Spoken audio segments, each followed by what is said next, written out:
Welcome to I dream. Formula ఈ car రేస్కు సంబంధించి KTR ACB విచారణకైతే హాజరయ్యారు. ఏసీబీ ప్రధాన కార్యాలయంలో ముగ్గురు ఏసీబీ అధికారులు మాజీ మంత్రి బీఆర్ఎస్ వర్కింగ్ ప్రెసిడెంట్ కేటీఆర్ని అయితే విచారిస్తున్నారు. ఈ ఫార్ములా ఈ కార్ రేస్కు సంబంధించి 54 కోట్లు ఫారెన్ కంపెనీకి ప్రభుత్వ అనుమతి లేకుండా మంజూరు చేయడంపై ఏసీబీ అయితే కేటీఆర్ను విచారిస్తుంది. దీనికి సంబంధించి ఒక 30 ప్రశ్నలు కూడా కేటీఆర్కి సంధిస్తున్నట్లు మనకు సమాచారం అంతా ఉంది. అయితే ఈ విచారణను ముగ్గురు ఏసీబీ అధికారులు చేపట్టారు.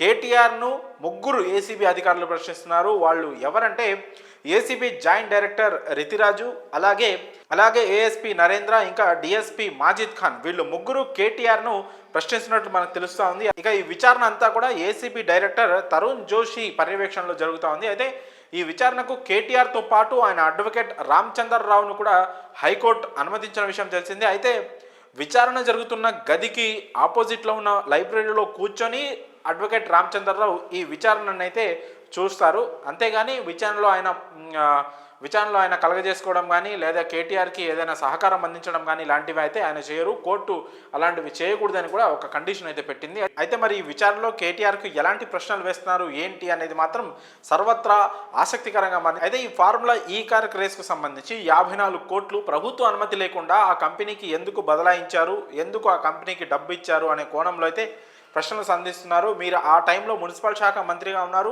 ఎందుకు ప్రభుత్వ అనుమతి లేకుండా హెచ్ఎండిఏ నిధులను సదరు కంపెనీకి ఎందుకు ట్రాన్స్ఫర్ చేశారు, అసలు ఈ ఫార్ములా ఈ కార్ రేస్కు సంబంధించి నిర్వహణ బాధ్యతలను ఎందుకు అదే కంపెనీకి ఇవ్వాల్సి వచ్చింది, ఆ కంపెనీతో మీకున్న సంబంధం ఏంటి, ఆ డబ్బును ప్రభుత్వ అనుమతి లేకుండా ఎందుకు అంత వేగంగా అంత హుటాహుటిన ఎందుకు నగదు ట్రాన్స్ఫర్ చేయాల్సి వచ్చిందనే కోణంలో కేటీఆర్ని అయితే ఏసీబీ అధికారులు ప్రశ్నిస్తున్నట్లుగా తెలుస్తూ ఉంది. ఒక 30 ప్రశ్నలను ప్రధానంగా ముందే సిద్ధం చేసుకొని వాటికి కేటీఆర్ ఎలాంటి సమాధానాలు ఇస్తారు ఏంటి అనేది కూడా అక్కడికక్కడ వాళ్ళు నోట్ చేసుకునే అవకాశం ఉంది. దీనిపైన ఒక నివేదిక కూడా తయారు చేసి అది కోర్టుకు కూడా సమర్పించే అవకాశం ఉంది. అయితే వాటిలో కొన్ని ప్రశ్నలకి కేటీఆర్ ఏమాత్రం తడబడకుండా సమాధానం ఇస్తున్నట్లుగా మనకు సమాచారం అంతా ఉంది. మరి ఈ విచారణ పూర్తి అయిన తర్వాత కేటీఆర్ను అరెస్ట్ చేస్తారా లేదంటే ఇంటికి పంపిస్తారా విచారణ పూర్తయిన తర్వాత అనే అంశంపై కూడా అటు బీఆర్ఎస్ క్యాడర్లోనూ అలాగే రాజకీయ వర్గాల్లోనూ తీవ్ర ఆసక్తిని అయితే రేపుతా ఉంది. కేటీఆర్ని అరెస్ట్ చేసే అవకాశం కూడా ఉందని ఒకవైపు ఊహాగానాలు అయితే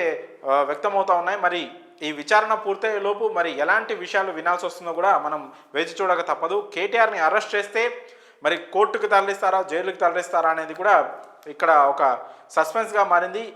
కేటీఆర్ అరెస్ట్ అయితే ఎలాంటి పరిణామాలు ఉంటాయి ఏంటి అనేది కూడా ఇప్పటికే బీఆర్ఎస్ పార్టీలో అంతర్గతంగా చర్చ జరుగుతున్నట్లు కూడా తెలుస్తోంది. మరి కేటీఆర్ విచారణపై సంధిస్తున్న ప్రశ్నలపై మీ అభిప్రాయాలను కామెంట్స్ రూపంలో తెలియజేయండి.